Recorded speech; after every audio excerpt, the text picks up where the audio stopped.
Hello Year 6, welcome to English for today. This is Monday's lesson. We're going to start off by thinking about complex sentences. Now, a complex sentence is formed when you join a main clause and a subordinate clause. So, for example, although I was scared, I carefully crossed the bridge. But which one is the subordinate clause and which one is the main clause? First, let's have a little bit of a recap of what that terminology means. Major and subordinate clauses. A major clause can stand on its own, whereas a subordinate clause relies on another part of the sentence and cannot stand on its own. For instance, helicopters can fly. This is a major clause. It can be used as a sentence on its own. Helicopters can fly. That makes sense. We could add another clause. For example, when they have fuel.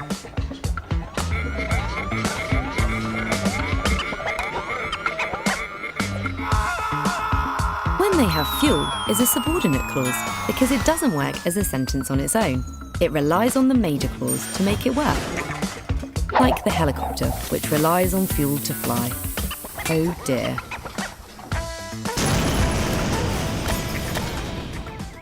So, there's your crash course in major and subordinate clauses. A major clause can stand on its own, whereas a subordinate clause relies on another part of the sentence and cannot stand on its own.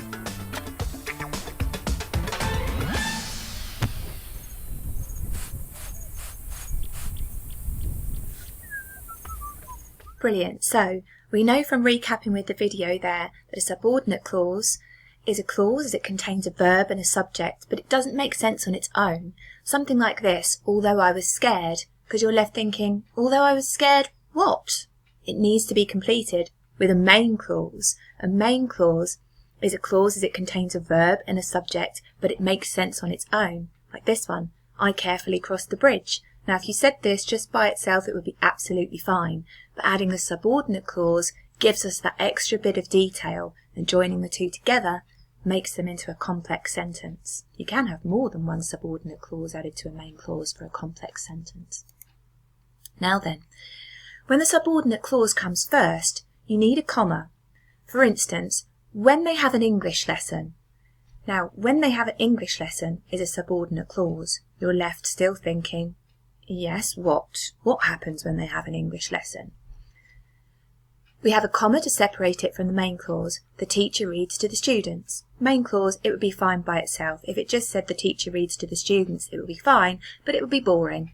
So when they have an English lesson adds that extra bit of detail so we know exactly when the teacher reads to the students. But notice that the comma has got to come between the two. However, subordinate clauses like this don't need to go first in a sentence. They can come second. For instance, Dad watered the plants this week. Dad watered the plants this week is a main clause. It's absolutely fine by itself. But we need a little bit more detail about that, don't we? So, with a subordinating conjunction like although, we get the subordinate clause, although it is usually my job. Now notice, when the subordinate clause comes second, we don't need a comma to separate the two. So, let's recap really quickly then. Here's examples of complex sentences where the subordinate clause comes first and the main clause comes second, separated by a comma. We've got when the bell rang, the children quickly lined up. While the breeze blew, Michael flew his new kite, and so on. Now I'm just going to underline here these key conjunctions because it's these subordinating conjunctions that make these clauses subordinate. So when, while, after, although, if, though, because, all subordinating conjunctions. Versus when the main clause comes first and we don't need the comma, the children quickly lined up. When the bell rang, Michael flew his new kite. While the breeze blew, snow started to fall after the wind stopped, and so on with these subordinating conjunctions. Sorry, I crossed that one through, I didn't mean to. Now time for you to have a go at writing complex sentences by using some subordinating conjunctions that help to add detail and make your sentences more interesting. We're going to watch a little activity idea. You don't need to cut your subordinating conjunctions out. You're just going to choose 5 of the subordinating conjunctions from this list here to answer this question: what is your favourite thing to watch? Give details. So you're going to write several sentences and tick off 5 subordinating conjunctions. So get your pen and pencil ready and I'll show you the activity video to give you a clue.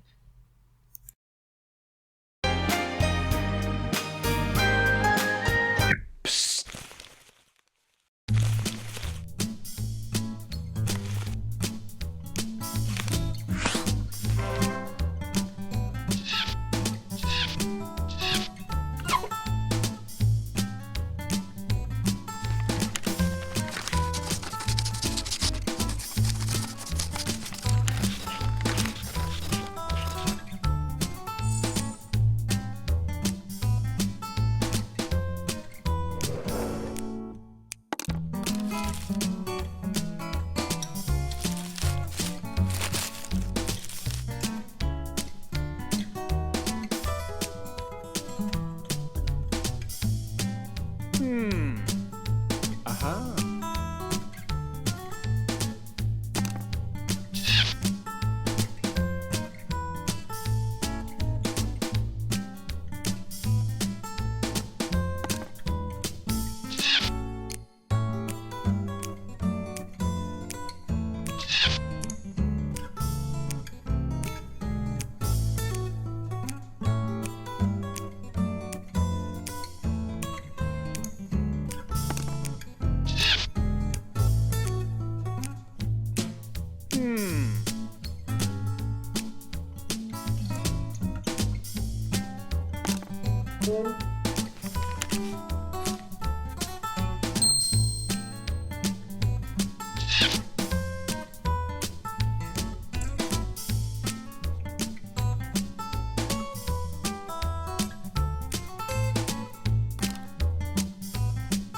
Now you want to stop the video here to give yourself time to do this first activity and use the 5 subordinating conjunctions.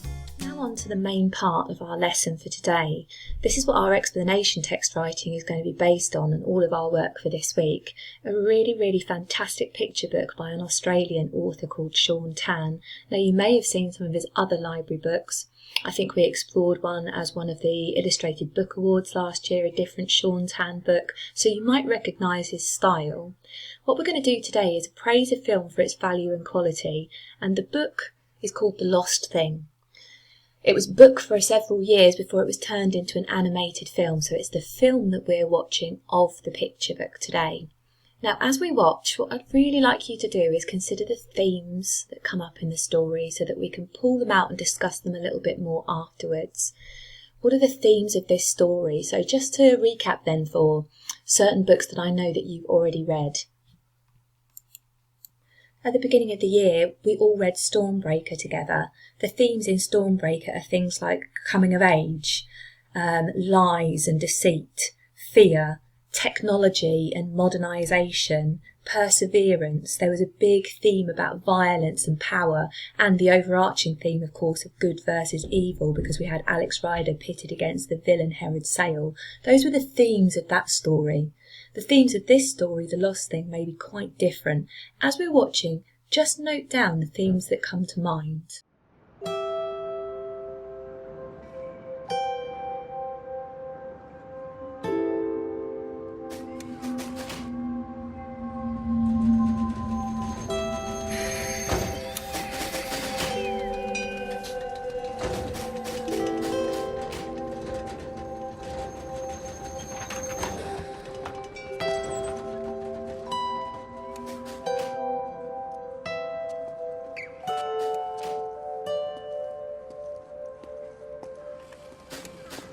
So you want to hear a story? Well, I used to know a whole lot of pretty interesting ones. Some of them so funny you'd laugh yourself unconscious. Others so terrible you'd never want to repeat them. But now I can't remember any of those. So maybe I'll just tell you about the time I found that lost thing.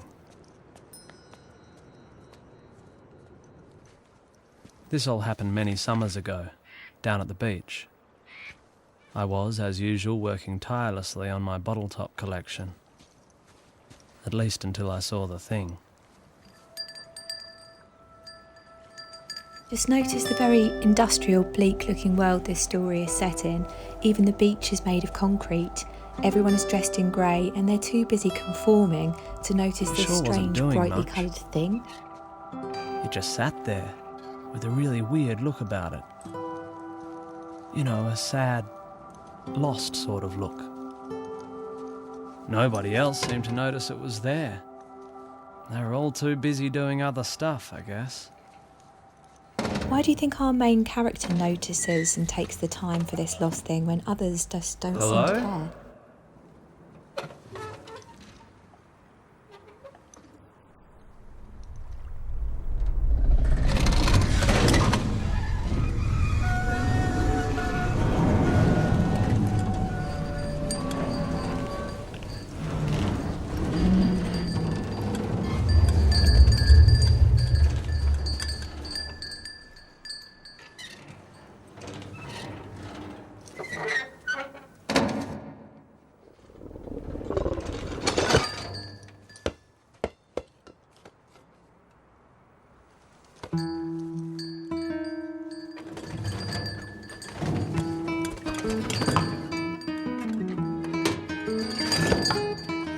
Turned out to be really friendly, and I played with the thing for most of the afternoon.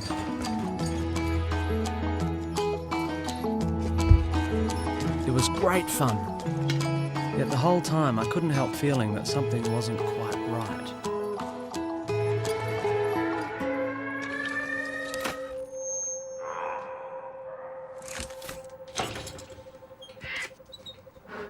As the hours slouched by, it seemed less and less likely that anyone was coming to take the thing home. Soon there was no denying the unhappy truth. It was lost.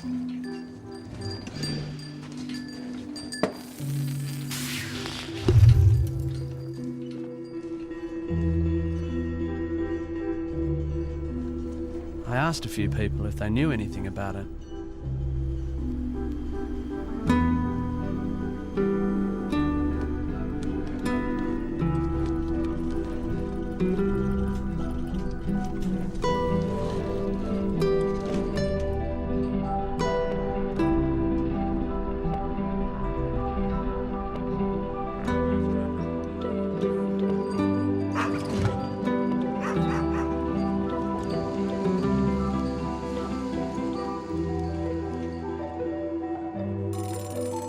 I took the lost thing over to Pete's place. Pete has an opinion on just about everything. Cool, he said. Pete didn't know what the thing was exactly, but he said what he always does, that all physical manifestations could be identified empirically through careful observation, calibrated measurement and controlled experimentation.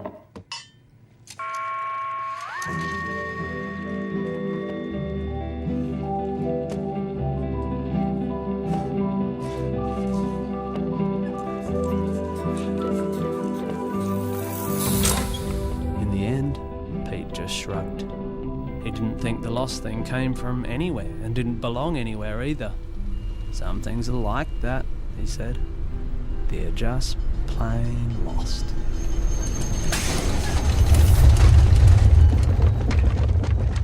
There was nothing left to do but take the thing home with me. As for my parents, well, they already knew that Mum would be concerned about how filthy its feet were. And that Dad would be worried about all sorts of strange diseases. And they both just wanted me to take it back to where I found it. But it's lost, I said. Not that it made any difference. I decided to hide the thing in our back shed, at least until I could figure out what to do next. I mean, I couldn't just leave it wandering the streets.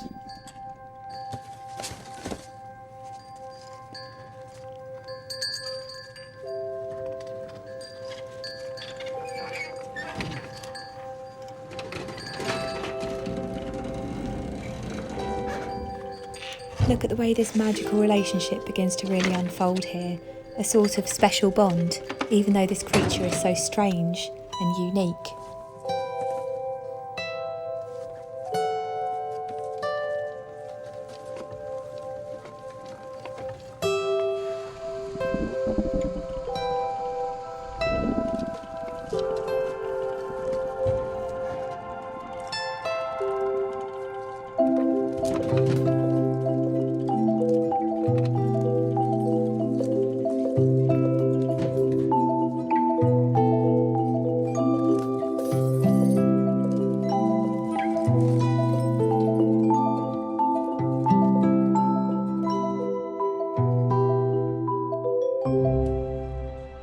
The lost thing seemed happy then, but I sure couldn't keep it in the shed forever. Mum or Dad would eventually notice it when they came out looking for a hammer or something. It was a real dilemma.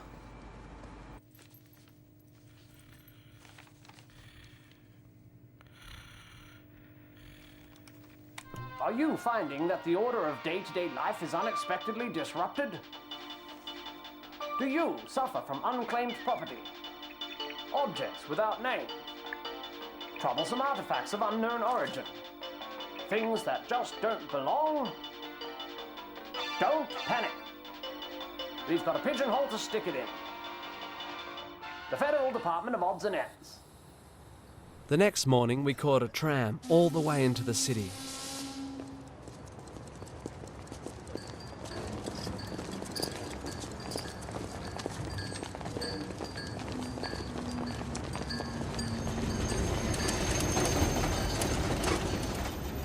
We arrived at a tall, grey building with no windows.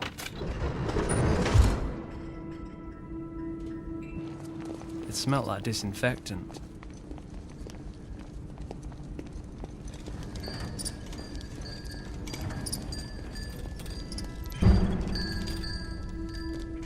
What sort of a place do you think this is?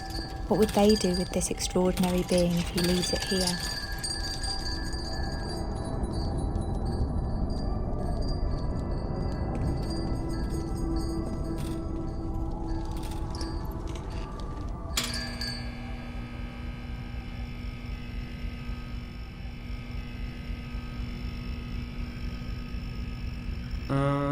I have a lost thing, I called to the receptionist. Fill in the forms. She sighed.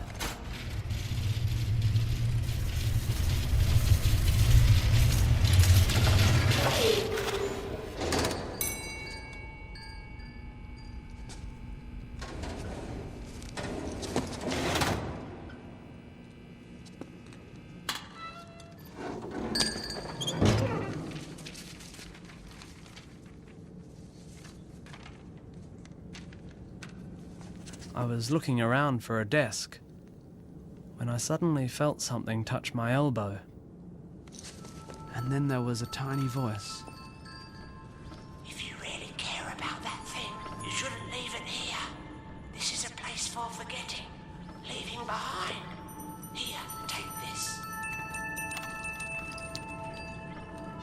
Cheers, I said. You shouldn't leave it here.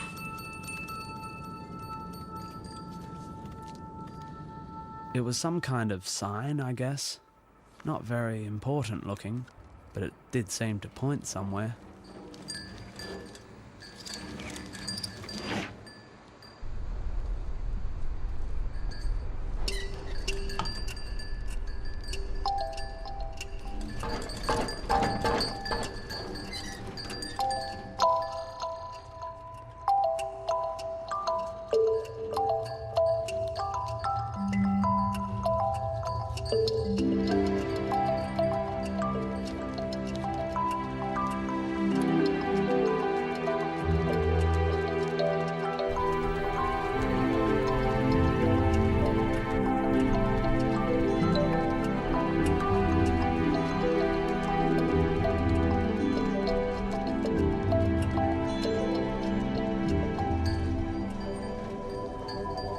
Eventually, we found what seemed to be the right place, in a dark little gap off some anonymous little street.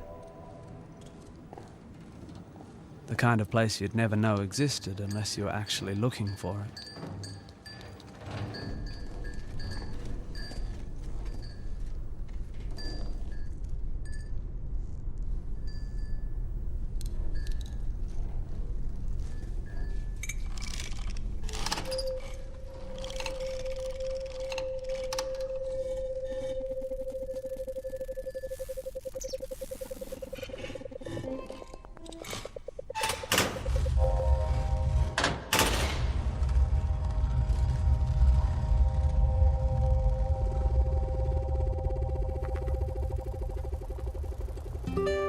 Where is this place? Notice how different it is to the grey concrete world on the other side of the door.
Do you think he's done the right thing, bringing the lost thing here? As they now have such a magical friendship, it seems hard to say goodbye.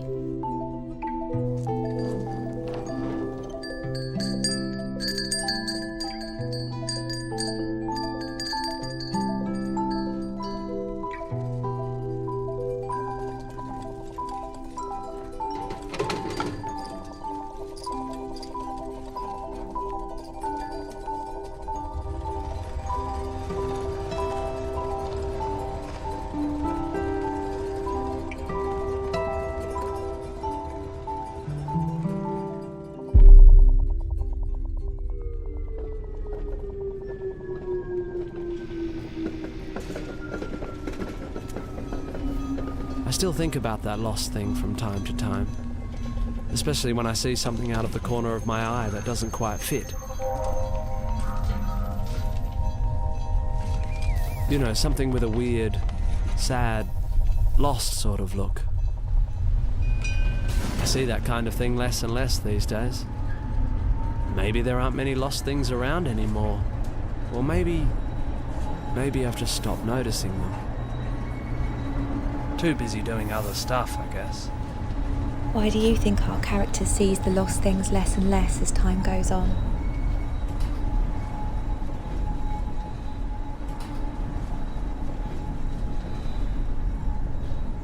Perhaps this story is about how when we're younger we notice more of the world around us and we take the time to stop and notice all of the little things, all of the unique things in the world. But as we get older, those things seem to fade away as life is overtaken by more of the humdrum things, the things that we need to do but don't necessarily want to do. And maybe it's not that the lost things disappear, but actually we just stop noticing them. Now, you've noted down some themes in the story that you may have pulled out as we've watched it.